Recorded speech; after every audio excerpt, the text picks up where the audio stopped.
Commonwealth may call us next witness. Call Mike Ward. Mike Ward, come around, please.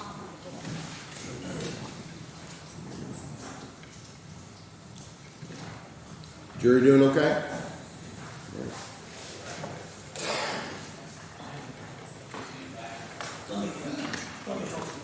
He is. He's in the back of the room.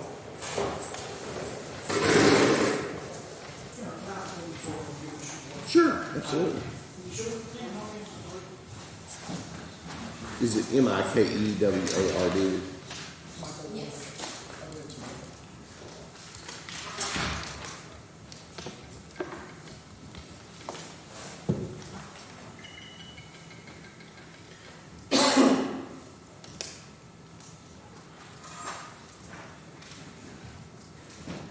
Mr. Ward, if you'll please come around and stand in the well of the court. Face me, raise your right hand. You solemnly swear or affirm that testimony you're about to give is the truth, the whole truth, and nothing but the truth, so help you God. I do. Sir, if you'll have a seat in the witness chair. Once Mr. Ward is seated and comfortable, you may ask.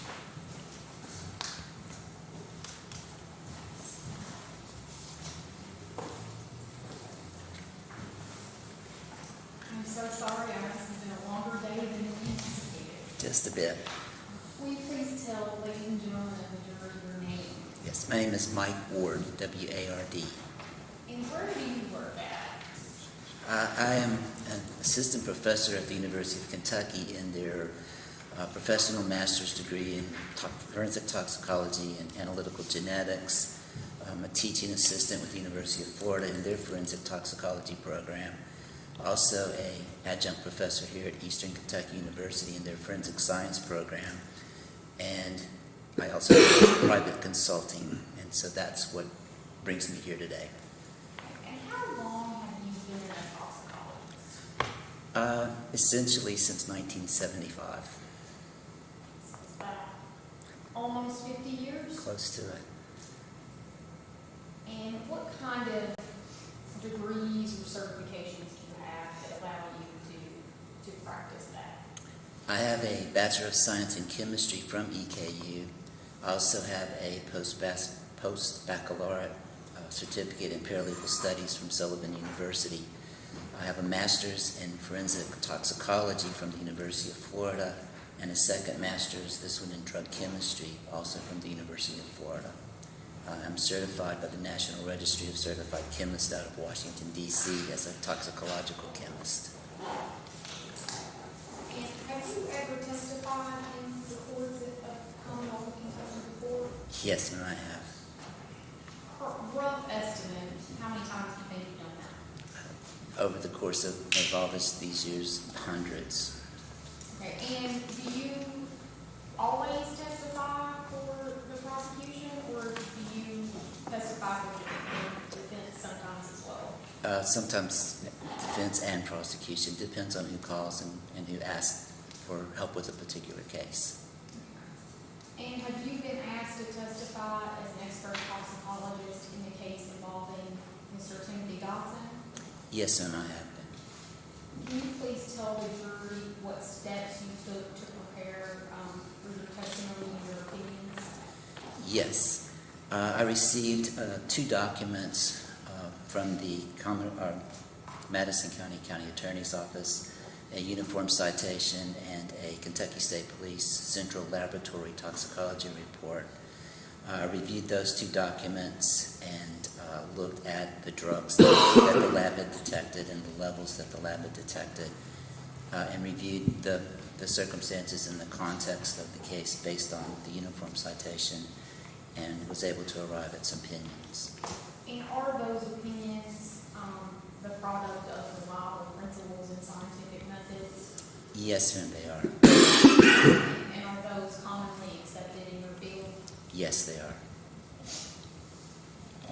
What conclusions were you able to make, or what opinions were you able to arrive at? Based on the findings of the lab and based on the context of the case, it was my opinion that the presence of delta-9 tetrahydrocannabinol, the active component of marijuana, being present in an individual's blood could... You may.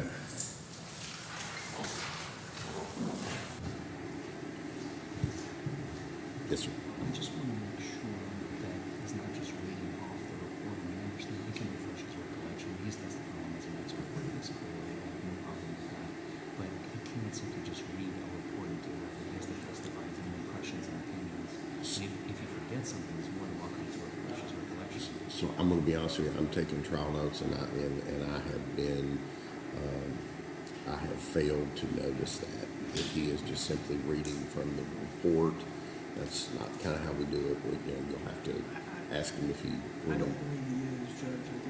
I don't. I mean, to be honest with you, he may very well be. I mean, he's been doing it longer than I've been doing this, so he may be so good at it. He just looks like he's that prepared. I don't know, but if he is, he can't, and it's sustained. I do see a piece of paper that he's laying He does have. Yeah, so he's allowed. I don't have any problem with him having that. He just can't read from it. So to that extent, I it's just noticed his eyes kind of. Sure. Okay. Thank you. You're welcome. Yes, sir. Do you have any problem with her approaching the witness and telling him that if you don't care? I would like the court to admonish Okay. the jury Oh, rather than okay. counsel. I'm going to have him brought up here, though, if you don't care. No, Sir, if you could approach, please. So, what the issue is, you're certainly not, you know this better now, you're not allowed to actually read from the report unless your recollection needs to be refreshed. If it does need to be, just let her know, and then we'll go through a different procedure. Okay. And is it doctor? No. Okay. Thank you very much. All right, go ahead. I think I was asking you about the opinions you were able to draw after reviewing Mr. Dodson's lab report and citation. Can you go back and tell us what your opinions were? Yes, ma'am. My opinion was that the presence of the active ingredient of marijuana, delta-9 tetrahydrocannabinol, would have an adverse impact on someone's ability to drive. The fact that there was alcohol present as well at 0.069%, that would likewise have an adverse impact, and that the combination of those two drugs would only serve to exacerbate the effects of the ability of somebody to be able to properly operate a motor vehicle. Can you talk a little bit about the effects of the use of marijuana and what that can, what symptoms that can cause an individual to have? Yes, ma'am. Marijuana, when it is ingested, typically smoked, would cause a person to feel relaxed, be very happy, euphoric. That would also affect their perception of time and distance with respect to driving. It could affect their ability to keep in their proper lane, so they could be weaving in and out of their lane. It could also affect their speed. In many cases, it may slow them down, but in some cases it has been known to actually cause them to go faster. Okay. And what about alcohol when just taken or consumed by itself? Alcohol by itself can also affect a person's ability to make good judgments. It would affect their coordination. Their reaction time would be slowed. It would take longer for them to recognize a danger and longer for them to react to that danger. Okay. And when you put the two together, what will that do? Essentially, it not only adds, but probably to some degree multiplies the effects of the impact of having those drugs in somebody's system.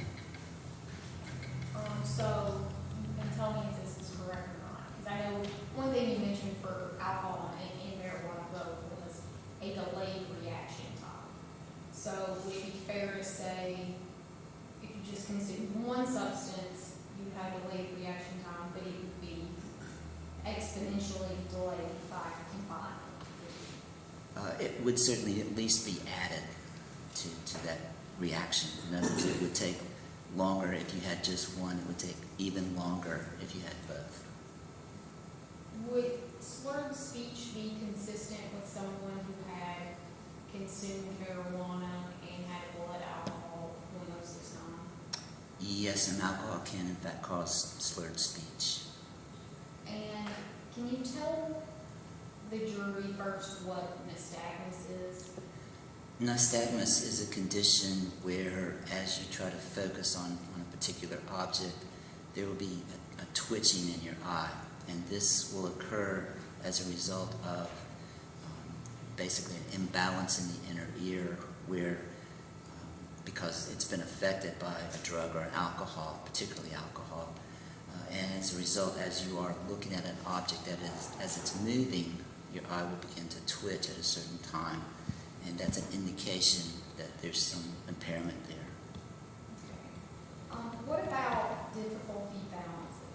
Is that something that would be consistent with somebody that had blood alcohol of 0.069 and consumed marijuana? Yes, and again, both of these are central nervous system depressants, and so they are going to slow everything down. And part of that slowing down process is, again, the ability to have coordination and to make purposeful movements. And so that lack of motor control is a factor in the consumption of these two compounds. What about bloodshot or water eyes? Again, both of these, because they're central nervous system depressants, will cause your blood vessels to dilate, to get bigger. And so they are more noticeable, and especially if you think about how close they are in your eyes. And so you're looking at someone's eyes, their blood vessels, instead of being a normal size, now they're bigger, and so they're more obvious. And that's, again, a result of the effects on the central nervous system. Okay, and we kind of touched on the slow reaction time. Would that be consistent with maybe failing to brake in a timely manner? It would take longer to recognize that you needed to brake, and then it would also take longer for you to physically make that move, or for your muscles to react to be able to take off the accelerator, for example, and to step onto the brake. And is it similar with one's judgment? Would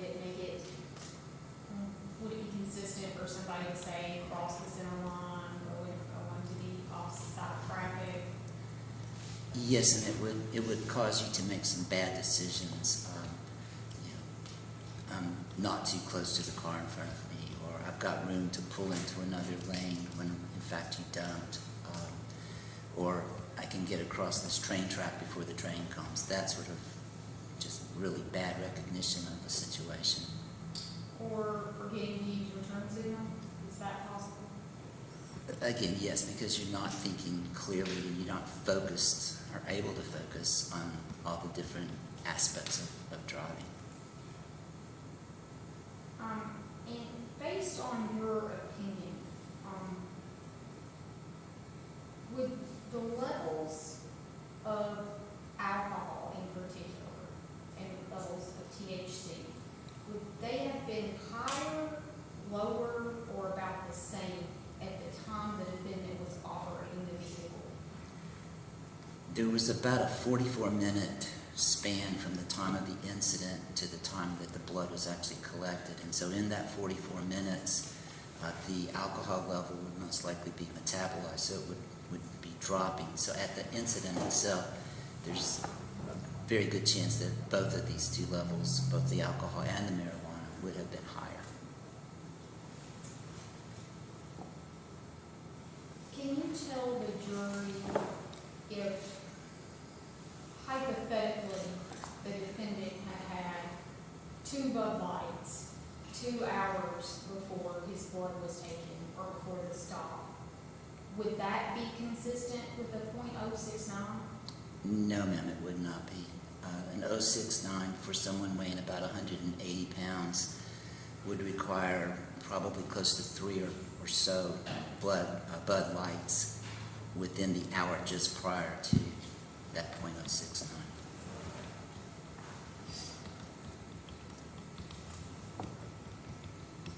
Can you tell us, and we touched on it a little bit, what is Delta-9 THC?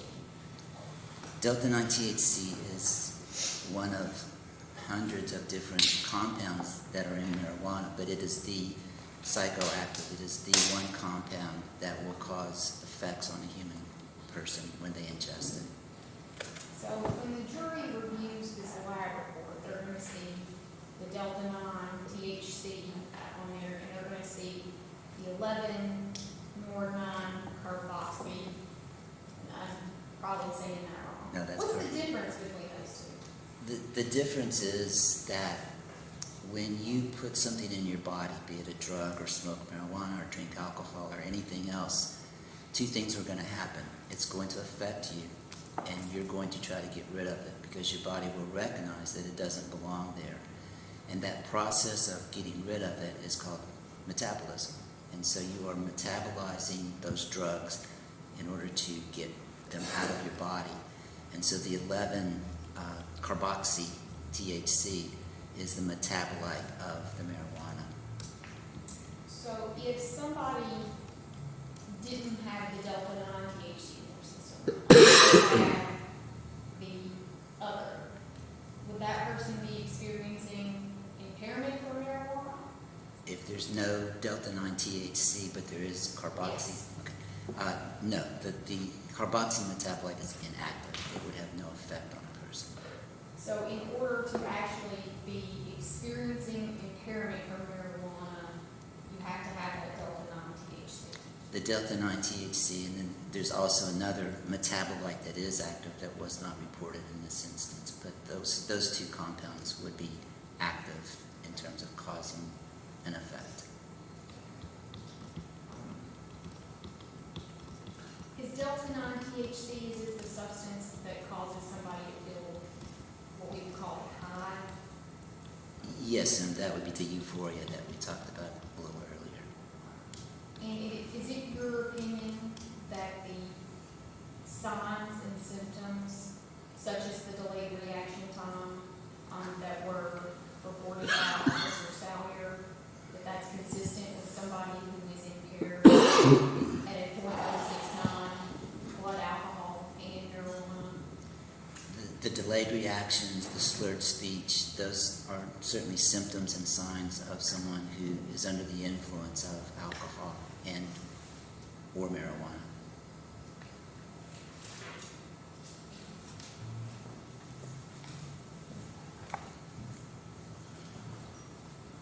Judge, I think that's all I have. Thank you, Ms. Mr. Forman? Okay. Thank you, Your Honor. Yes, sir, you may proceed.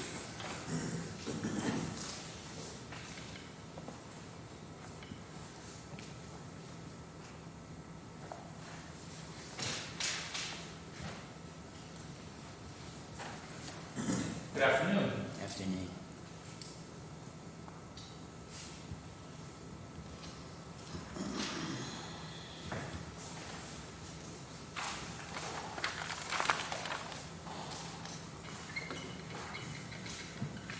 Mr. Ward, you never watched the video in this case, have you? No, sir, did not see body cam in this instance. So you are not privy to the 1 hour and 10-minute interaction between Mr. Dodson and former Officer Salyer? I don't believe I've seen any of those videos, no, sir.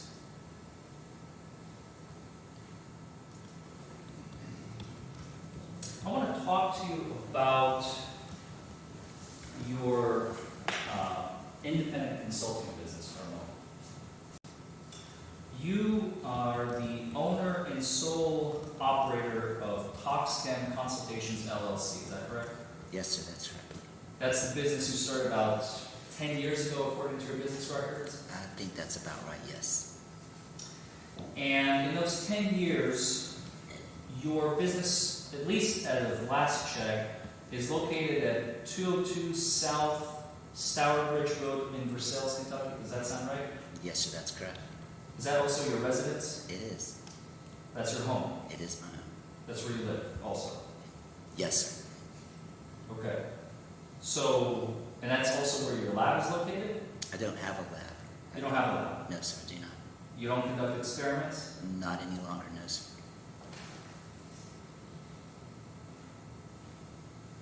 And that is a residential neighborhood, correct? Yes, sir, that's correct.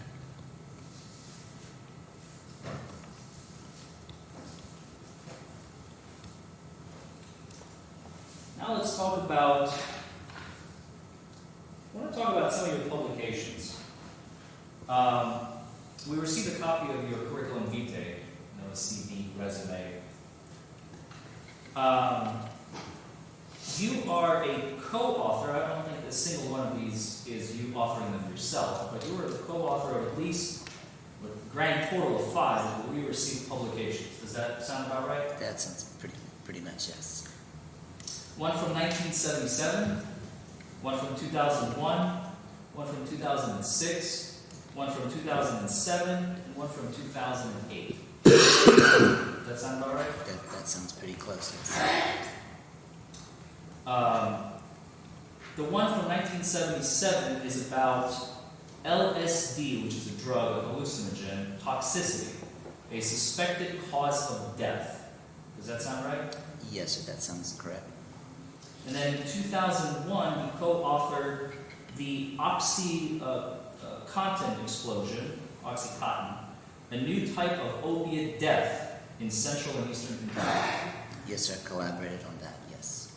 Then you also collaborated on, in 2006, toxicological findings in suicide, a 10-year retrospective review of Kentucky medical examiner cases. Does that sound right?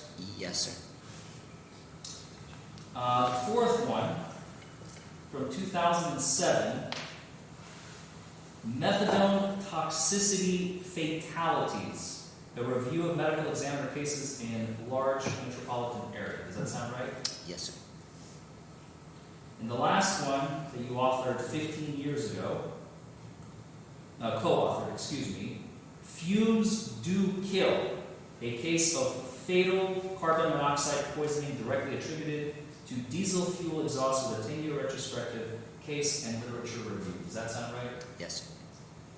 So in all 5 publications that you were a co-author to, not one of those dealt with anything other than fatalities. Am I correct? Inasmuch as I was working in the medical examiner's toxicology lab and provided the laboratory results for those, that's absolutely correct. You never wrote or co-authored an article about the effects of alcohol or marijuana on the human body. It wasn't my job to write articles. It was my job to do lab work. And then when I retired, to begin teaching, and now to do this. So this is a side gig for some extra money. No, by no means is it a side gig, sir.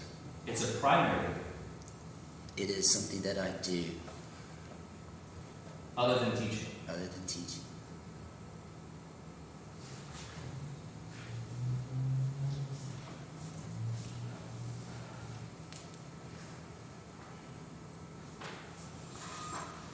About a week and a half ago, I sent you an article which was not cited in your bibliography for some reason. The National Highway Traffic and Safety Administration has has presented a report to Congress back in July of 2017. Are you aware of that report? Yes, sir, I am. I do think it was in my bibliography, but I have no bibliography before me, so I can't be sure of that.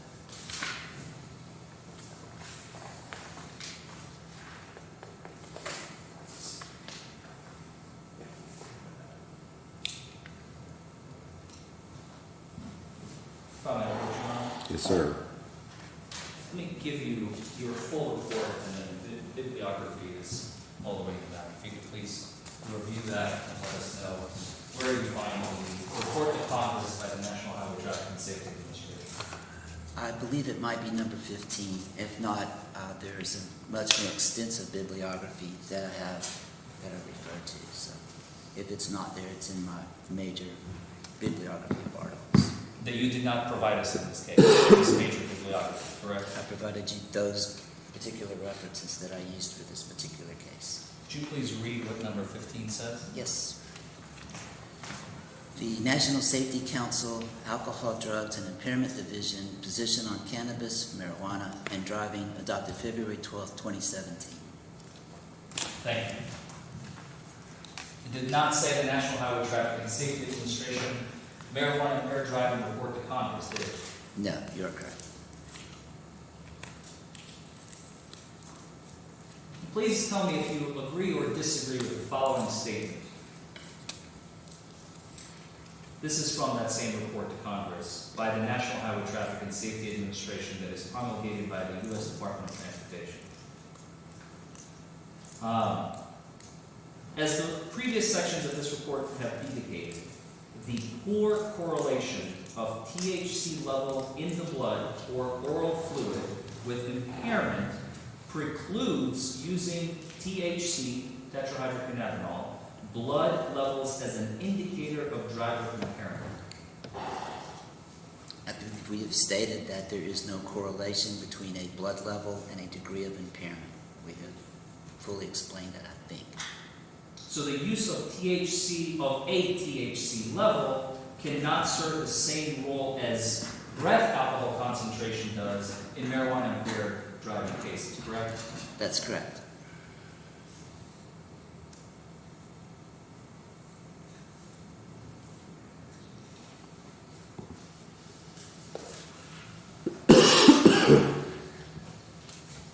It further goes on to say, please feel free to agree or disagree with the following statement. Toxicologists, such as yourself, are not able to provide expert testimony that a specific amount of THC present in a suspect's blood is definitively associated with being impaired by marijuana and render the driver unable to drive safely. And again, we have made that very clear, that there is no association between the levels in the blood and the degree of impairment. Thank you.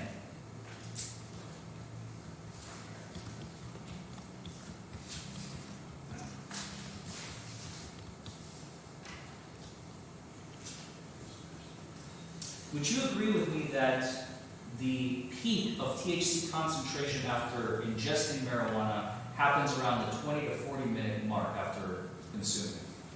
The peak levels actually occur as you're smoking. The effects, peak effects, tend to occur about that 20 to 40 minute time frame and extend for another perhaps 3 to 4 hours after that.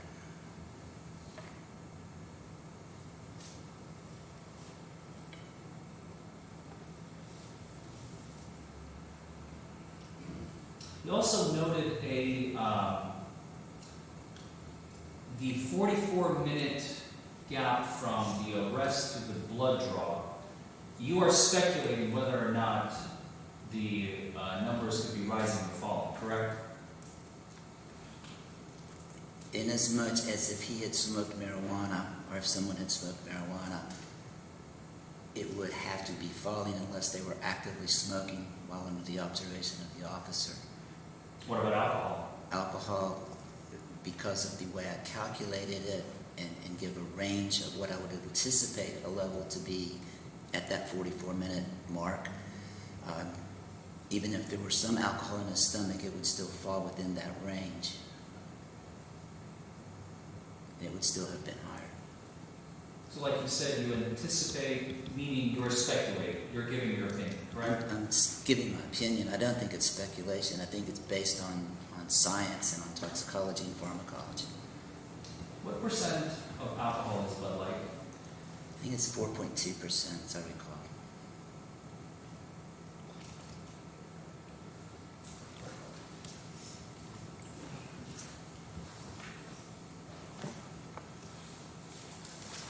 In one of your articles in your bibliography, let me give you a moment to find it.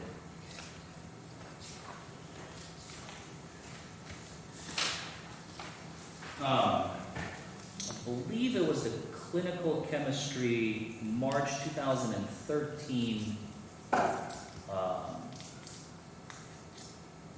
citation that you mentioned, titled Impact of Prolonged Cannabinoid Exertion in Chronic Daily Cannabis Smokers' Blood on Per Se Drug Driving Laws. Do you remember citing that study?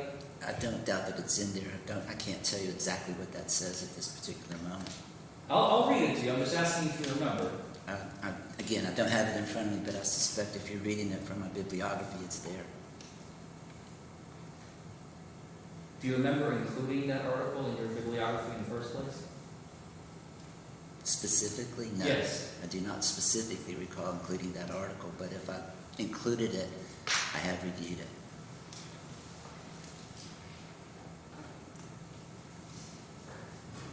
So, just to be clear, do you simply use the same bibliography in every report that you generate? No, sir. As I said, there are multiple other articles that I have in the past referred to. So no, it's not a template. It's every case that I get, I do a current literature research for the latest in what's available. Okay, so in this case, in this bibliography that you cited 16 different articles, you don't have an independent recollection of what they are? I cannot quote you what each of those. I'm not asking you to quote, I'm just simply asking Approach the what bench. they are. Approach the bench, everybody. Oh, no. I know that sometimes the flow of the trial gets a little much, but let's do the best we can to ask a question and let him answer. And then if he's not being responsive, then you can certainly come to me and I'll direct the witness to be responsive. But let's not talk over each other, okay? Yes, sir. Thank you very much. Thank you, Your Honor. Yes, sir. Okay, so once again, you don't recall the contents. I'm not asking you to remember everything that is in every single article. I'm asking about your bibliography that you included in your report trying to convict this man of a crime that you cited in your report. Do you not have an independent recollection of what you cited in your own report? First of all, and foremost, I'm not trying to convict anybody. That's not my job. So that's an absolute slander. Secondly, I reviewed those articles. I put them in my report as having reviewed those articles. The information and the opinions that I formulated came from those articles as well as others over the years. Those are the ones that were included in this report. I don't remember. This report was written in 2022. I don't remember writing the particular report, much less what particular articles I put in there. So you haven't, let's just for the sake of the argument, for the ladies and gentlemen of the jury, you have not reviewed your bibliography, and I'm not saying just reading the titles of the articles, but, the titles of the citations. You have not done so in preparation for your testimony here today. Is that what you're telling us? Those specific articles I may have, because again, they are part of a greater list of articles that I use in making determinations. That you did not provide us with. This greater list that you keep alluding to was not provided to us. Do you understand that? I understand that. If you like it, I can provide that for you. But it's Well, basically... that was a little bit too late. We have the bibliography that you And did this provide us covers- with, and that's the one I'm going to talk about. Gentlemen, if we don't mind, we'll ask questions, we'll focus on questions and just answer the question that's asked. So you re-ask your question and then give Mr. Ward an opportunity to answer the question. I'm going to ask the question this way.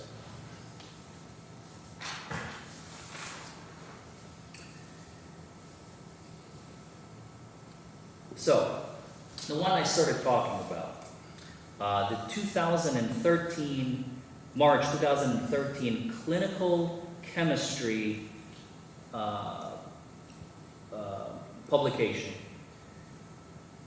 The conclusion that it's written, I'm going to read it to you. Cannabinoids can be detected in blood of chronic daily cannabis smokers during a month of sustained abstinence. This is consistent with the time course of persisting neurocognitive impairment reported in recent studies. Does that ring any bell at all? Yes, sir, it does. Okay. So this article has what sort of bearing, if any? Because from the facts that were provided to you in the report, since you didn't review the video, you just reviewed the citation and the lab results, which are 3 sheets of paper, essentially. You have zero evidence of the fact that Mr. Dotson is a habitual user, do you? No, sir, I do not know if he's a habitual user. Okay, because that article goes on to explain that Delta-9 is stored in fat cells And if an individual has not consumed any THC Delta 9, they could still have their blood drawn days after use and still show levels of Delta 9. Do you remember that? If I remember this article correctly, this was an article where individuals were smoking large quantities of marijuana multiple days of the week, sometimes multiple times during the day, vast quantities. And that's the reason that they were showing positive results over an extended period of time. And you don't have any information to show that Mr. Dotson fits in that category, do you? I have no way of knowing if Mr. Dotson used marijuana every day in vast quantities. I have no clue.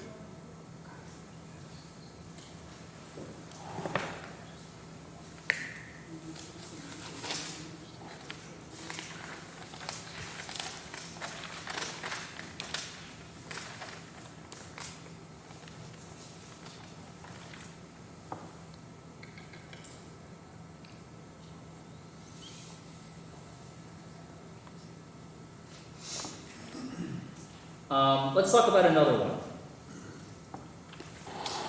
Number 14, the Journal of Addiction, 2009. I'm going to read you the conclusion. Sports participation in adolescence and participation in team sports in particular may increase the growth in alcohol intoxication during late adolescent and early adult years, whereas participation in team sports and endurance sports may reduce later increase in tobacco and cannabis use. That's another article that you cited in your report about Mr. Dotson. Do you remember that? I do not specifically recall that now.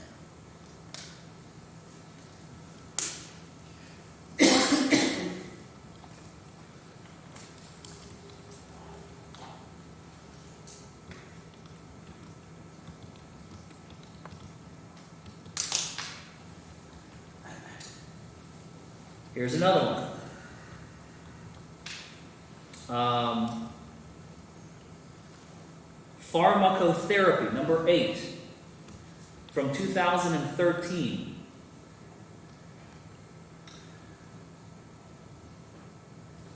Abstract. This article will describe the pharmacology of cannabis, effects of various dosage formulations, therapeutic benefits, and risks of cannabis for pain and muscle spasms, and safety concerns of medical cannabis use.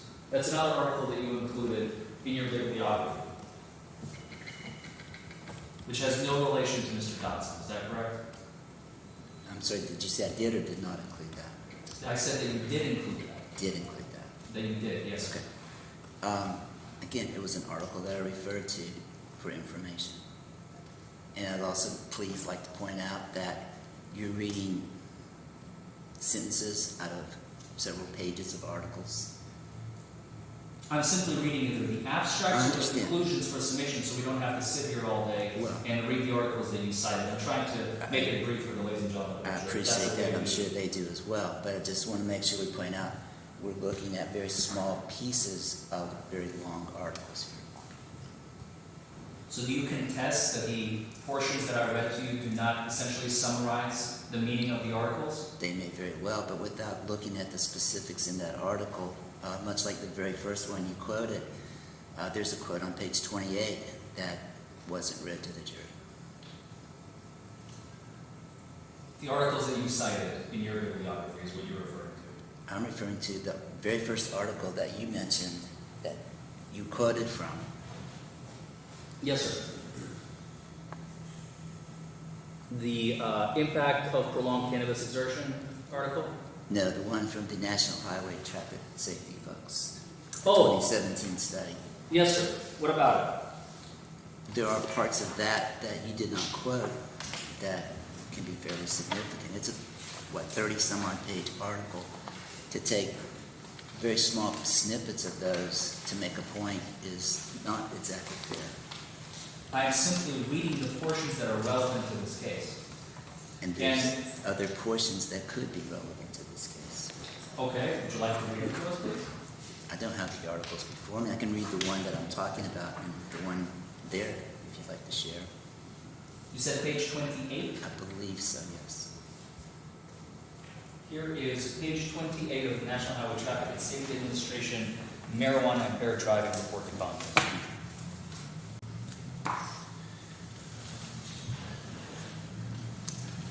A properly trained officer who follows good investigatory techniques and carefully documents their observations can make a convincing case that a driver was too impaired by alcohol to drive safely.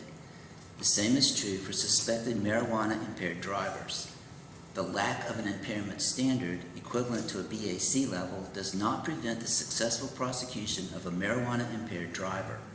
The lack of toxicological evidence simply means that the officer has to offer other evidence that the driver was under the influence of marijuana and too impaired to drive safely.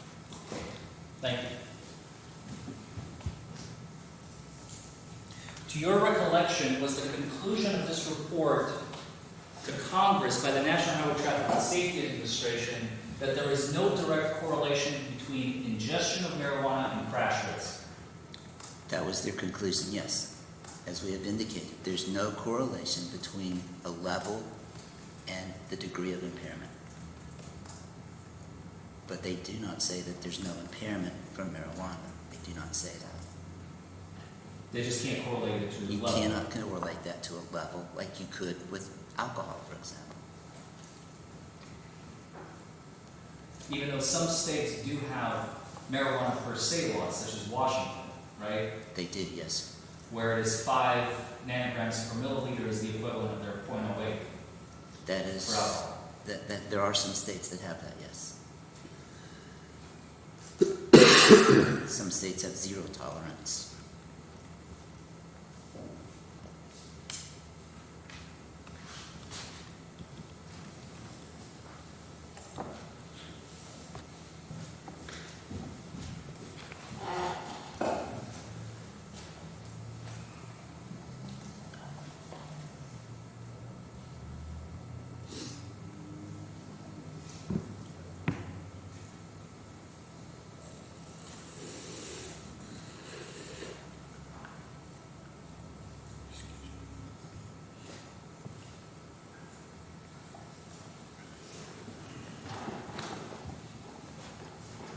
I don't believe I have any further questions, Your Honor. Thank you, Mr. Forman. Do you have any additional questions for Mr. Smith? Just very Sure. briefly, Your Honor. No problem.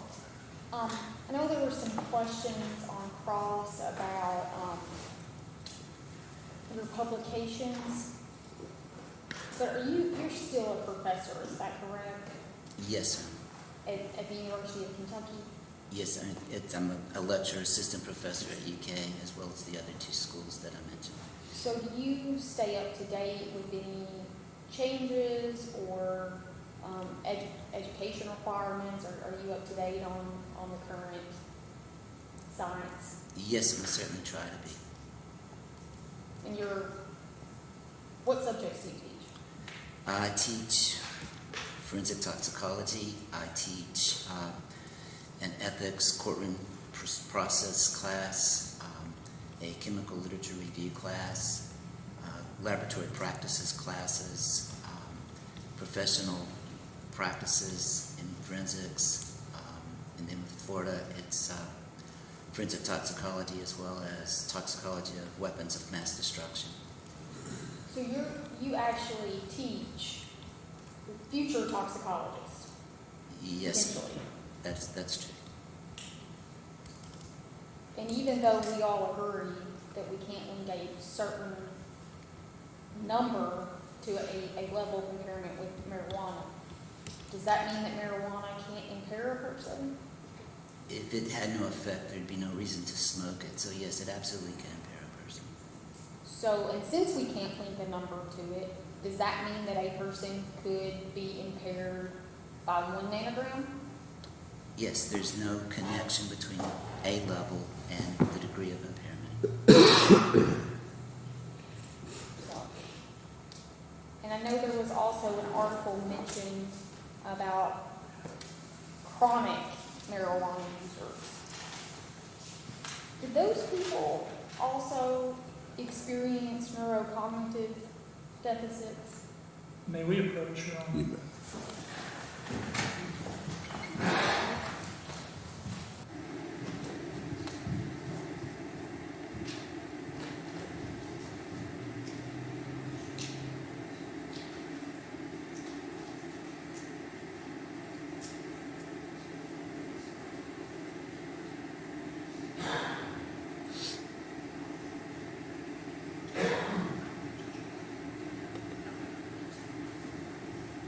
So let me just say this to you.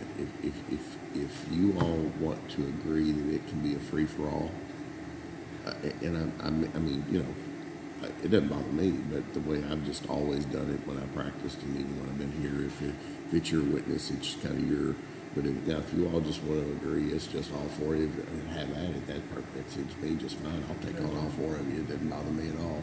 I think we need to follow the quorum. I think Yeah, we don't I understand just- how it works, so Yeah, if there's so an objection. if you need time to confer with co-counsel, happy to do that. Let's just sort of keep it. I was writing something. No, you're fine. Go ahead.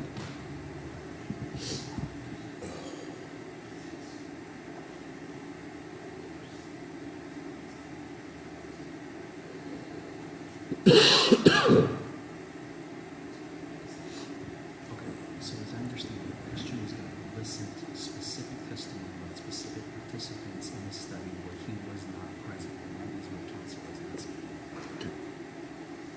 Specific, he was asking questions about specific participants in the study in which he did not. Which he was not personally present. Can you re-ask the question? Because now,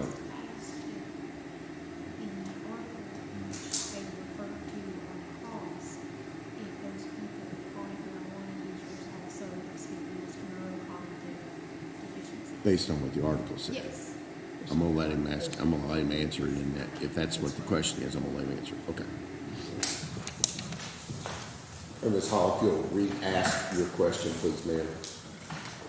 The article that was referred to on cross regarding the chronic marijuana users, Yes, do you remember if those participants also experienced neurocognitive deficits? yes, and it was reported that they did from that from that very large usage of marijuana. And so there is no new science that I haven't heard about that says that marijuana doesn't impair a person. That would not be true. It does, in fact, have an effect on an individual. That's all I have, Ron. You may ask, if any. Just one final, Your Honor. So based on your testimony here today, sometimes, excuse me, not sometimes, but always, is it possible to correlate a specific number to a level of impairment For marijuana, that for is marijuana specific? right. Yes. So it is possible for an individual with 3 nanograms of THC delta 9 in their blood, and they still will not be impaired, correct? It is possible. There are studies that would disagree with that, but it is possible. No further questions? All right. Just one more, Judge. What about 3 nanograms in a point of blood alcohol? That combination would certainly have an adverse impact on the ability to safely operate a motor vehicle. That's all I have, Ron. And same question, Mr. Ward. It is also possible to not be impaired with that same combination, is it? I think you're going to be under the influence of those compounds at those levels, or especially at the blood alcohol level, where we know there's a correlation. Hypothetically speaking, there is a correlation, is what you're saying. Well, hypothetically, and in the context of the information of what was observed in the specific case. In other words, it's not just a level, it's what else was there in terms of the observations in that particular case. And in this case, you did not have any particular observations of Mr. Dotson on scene in the video. No, sir, I relied on the observations of a trained law enforcement officer. Thank you.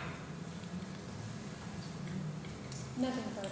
Mr. Ward, thank you for your time, your testimony, sir. You're excused. You have a pleasant day. Thanks, Dean. Yes, sir. Any additional witnesses or evidence on behalf of the Commonwealth of Kentucky? Are we going to release Mr. Ward from the service period? We don't plan on leaving for anything. We don't have an objection, Your Honor. Have a wonderful day, sir. Take care. Any additional witnesses or evidence on behalf of the Commonwealth of Kentucky? No, Your Honor, that's okay. All right, ladies and gentlemen of the jury, now I'm going to need to take up a couple of matters outside the hearing of the jury. The Commonwealth has rested its case in chief. It's my duty to remind you not to permit anyone to speak to you or to communicate with you on any subject that is connected with the trial.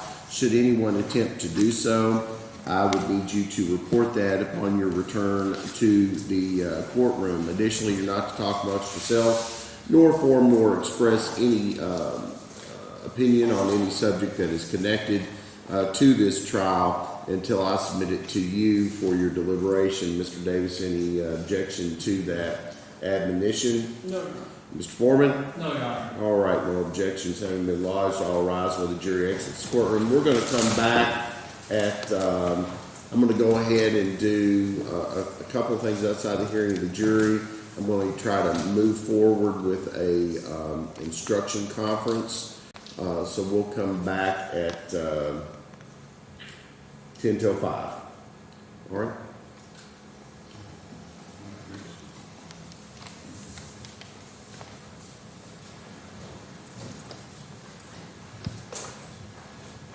Siri set a timer for 20 minutes.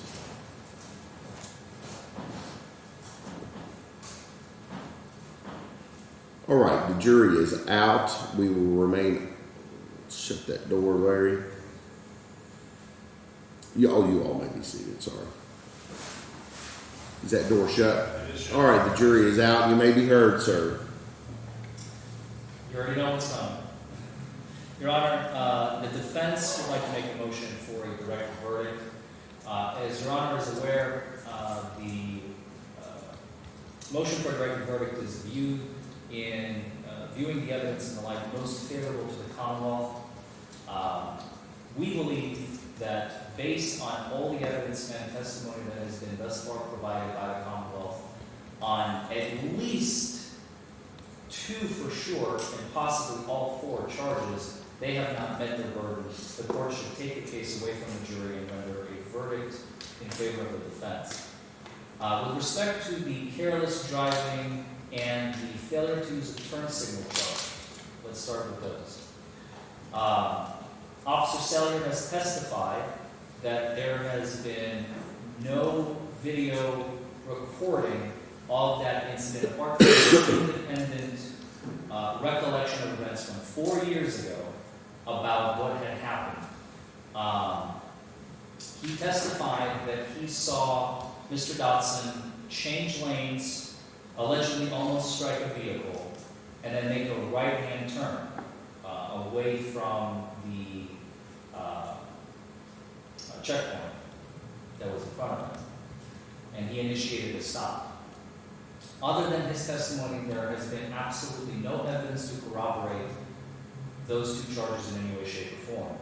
There has been no corroboration of the fact that a turn signal has not been used, and there's no corroboration of his testimony that there's been any sort of careless driving behavior.